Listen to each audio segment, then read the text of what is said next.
Hello friends, welcome to AR creation சமையல். இன்றைக்கி பார்க்க போகிற ரெசிபி என்னென்னு பார்த்தீங்கன்னா சுழியம் தான் எப்படி செய்யறதுன்னு பார்க்க போகிறோம். அது இட்லி மாவுலே ஈஸியாக எப்படி செய்கிறதுங்கிறத இப்போ வீடியோவில் ஃபுல்லாக நான் காமிச்சிருக்கேன். கண்டிப்பாக நீங்கள் ட்ரை பண்ணி பாருங்கள். இந்த தீபாவளிக்கு கண்டிப்பாக இது போல் செஞ்சு பாருங்கள். ஒன்று கூட உங்களுக்கு உள்ளே வைக்கிற பூர்ணம் உடையாமல் உங்களுக்கு வரும். வாங்க இந்த ரெசிபி எப்படி செய்து பார்க்கலாம். அதுக்கு முன்னாடி ஃபஸ்ட் டைம் நம்ம சேனலை பார்க்குறீங்கன்னா சப்ஸ்கிரைப் பண்ணி லைக் பண்ணிவிட்டு தொடர்ந்து நம்ம வீடியோ பாருங்கள். வாங்க இந்த ரெசிபி எப்படி செய்கிறதுங்கிறத வீடியோக்குள்ளே போய் பார்க்கலாம். சுழியம் செய்கிறதுக்கு பார்த்தீங்கன்னா கடலைப்பருப்பு நான் ஒரு 1.5 மணி நேரம் போல் நான் ஊற வச்சுருக்கேன். இந்த ஊற வச்சு கடலைப்பருப்பு நம்ம இப்போ வேக வைக்கணும். ஊற வச்சு நீங்கள் வேக வச்சிங்கன்னா சீக்கிரம் நமக்கு வெந்துடும். இப்போ நம்ம இதை வேக வச்சிடலாம்.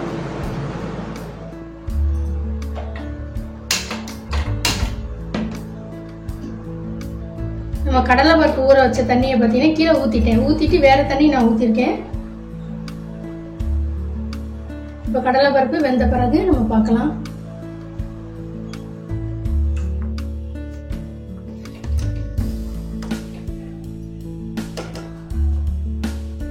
பருப்பு பார்த்தீங்கன்னா நசுக்கி பார்க்கலாம். இல்லை இந்த அளவுக்கு உங்களுக்கு வெந்தால் போதும். ரொம்ப குலைவாக வேக வைக்க வேணாம். இப்போ ஊற வச்சதுனால ஒரு 5 நிமிஷம் தான் இது வேகிறது. தண்ணி கொதித்து ஒரு 5 நிமிஷம் தான் நமக்கு இது வேகிறதுக்கு ஈஸியாக வெந்துருச்சு. இப்போ அடுப்பை ஆஃப் பண்ணிடலாம். கடலைப்பருப்பு வேக வச்சதை நம்ம இதை பார்த்தீங்கன்னா இது நல்லா வடிகரண்டியில் நல்லா வடிச்சிட்டு எடுத்துருக்கேன் பாருங்கள். சுத்தமாக தண்ணியை வடிச்சிருங்க. இப்போ இதை மிக்ஸி ஜாரில் நம்ம சேர்த்துக்கலாம்.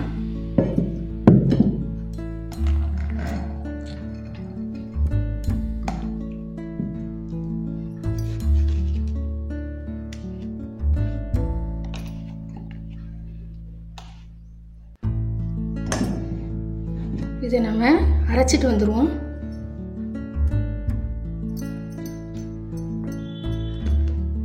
அரைச்சிட்டேன் பாருங்க. கொஞ்சம் கூட தண்ணியே சேர்க்காம பார்த்தீங்களா, வடித்ததுனாலையும் சுத்தமாக தண்ணி இருக்காது. இப்போ தண்ணி சேர்க்காம எந்த அளவுக்கு இந்த மாதிரி இருக்கணும், உங்களுக்கு ட்ரையாக இருக்கணும். இப்போ பருப்பு நல்லா இந்த அளவுக்கு அரைச்சாச்சு. நான் கடலை பருப்பு 100 கிராம் அளவு எடுத்திருந்தேன். இப்போ ஊறி நான் இந்த அளவுக்கு பார்த்தீங்கன்னா அரைச்சி எந்த அளவுக்கு வந்திருக்கு பார்த்தீங்கன்னா அதிகமாக வந்திருக்கு பார்த்தீங்களா.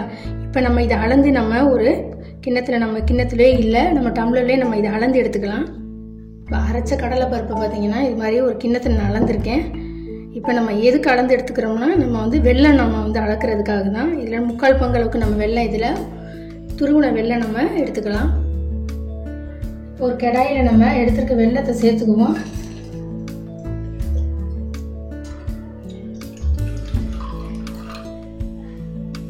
கூடவே ஒரு 1/4 கப் அளவுக்கு தண்ணி சேர்த்துக்குவோம். ஏன்னா வெல்லத்தை கரைச்சி எடுத்துக்குவோம். தூசி மண்ணெல்லாம் இருக்கும், அதுக்காக.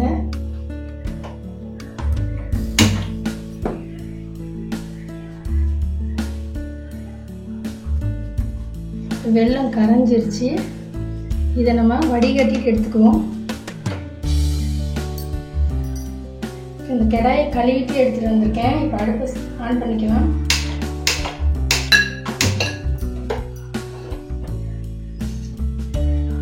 ஒரு 3 ஸ்பூன் அளவுக்கு தேங்காய் துருவல் இதில் சேர்த்துக்கலாம். கடாயில்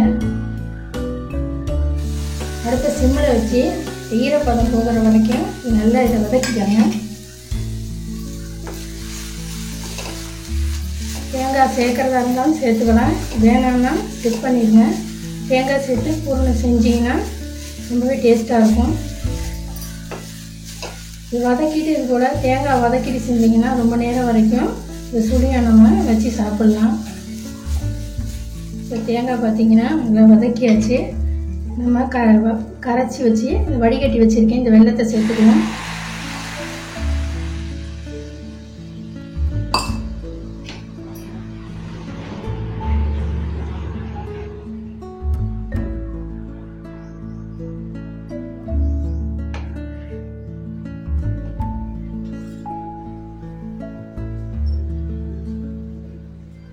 கூடவே ஒரு 1/2 ஸ்பூன் அளவுக்கு ஏலக்காய் தூள் சேர்த்துக்கோங்க.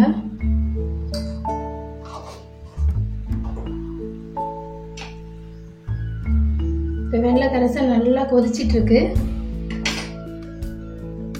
நம்ம அரைச்சிருக்க கடலை பருப்பு இது கூட சேர்த்துக்குவோம். அடுப்பு சிம்மில் வச்சுக்கோங்க.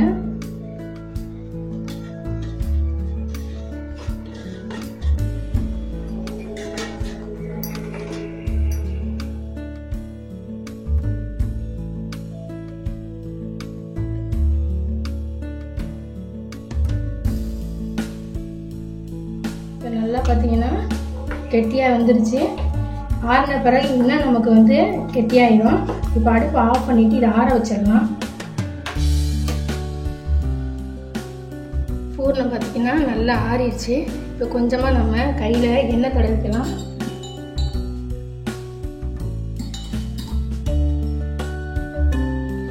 ஆயில் அல்லது நெய் கூட தடவிக்கோங்க. சின்ன சின்ன உருண்டையாக நம்ம பிடிச்சிக்கலாம்.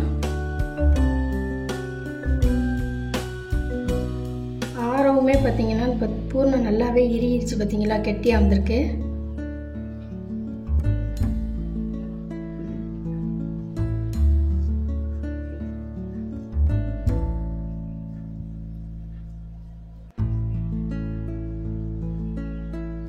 இப்போ உருண்டையை நான் ரெடி பண்ணிட்டேன். பார்த்தீங்களா, 15 அளவுக்கு நமக்கு உருண்டை வந்திருக்கு பாருங்கள். பூர்ணம் 100 கிராம் அளவுக்கு தான் கடலைப்பருப்பு சேர்த்தேன்.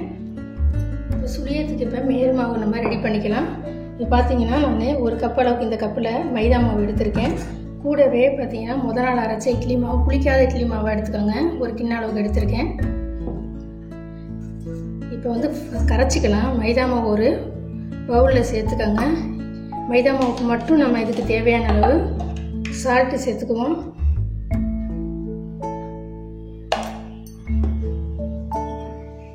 இப்போ தண்ணி சேர்த்து கரைச்சிக்கலாம். இதை கட்டி இல்லாமல் கரைச்சிக்கோங்க.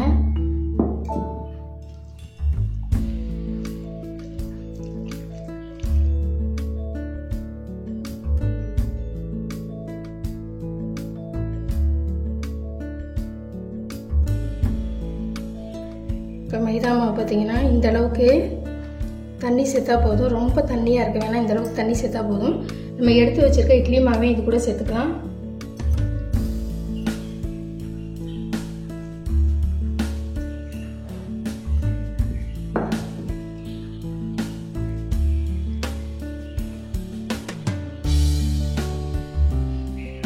இப்போ இட்லி மாவையும் நல்லா கரைச்சாச்சு பாருங்கள்.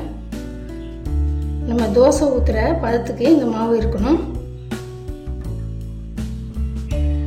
அடுப்பில் பார்த்தீங்கன்னா ஆயில் சேர்த்து நல்லா சூடாயிடுச்சு. இப்போ நம்ம ரெடி பண்ணி வச்சுருக்க உருண்டையை மாவில் டிப் பண்ணிக்குவோம்.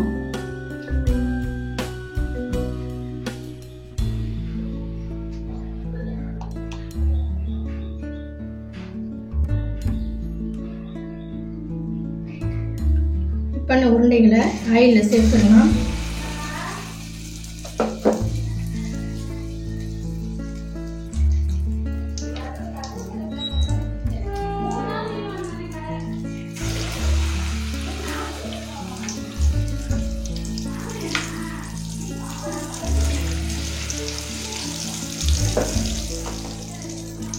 நல்லா 2 சைடும் நல்லா திருப்பி விட்டு அடுப்பை மீடியம் ஃப்ளேமில் வச்சுக்கோங்க.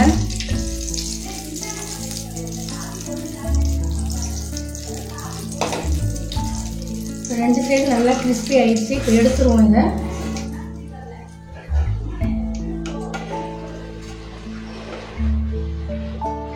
நல்லா எண்ணெயை வடிச்சிட்டு எடுத்துருங்க.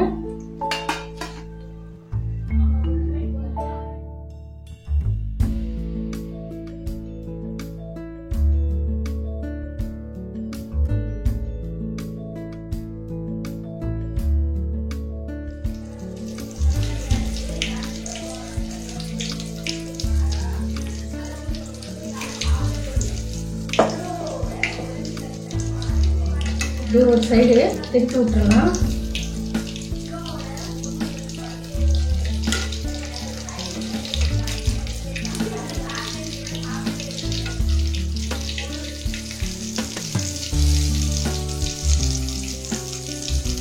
எல்லாமே ரெடியாகி எடுத்துருவோம்.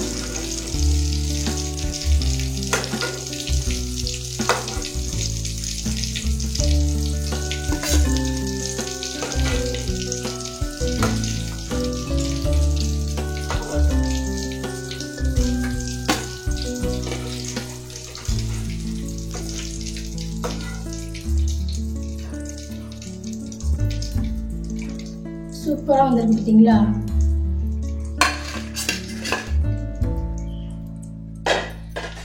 எவ்வளோ சூப்பராக ஒன்று கூட பார்த்தீங்கன்னா உடையாமல் வந்திருக்கு பாருங்கள்.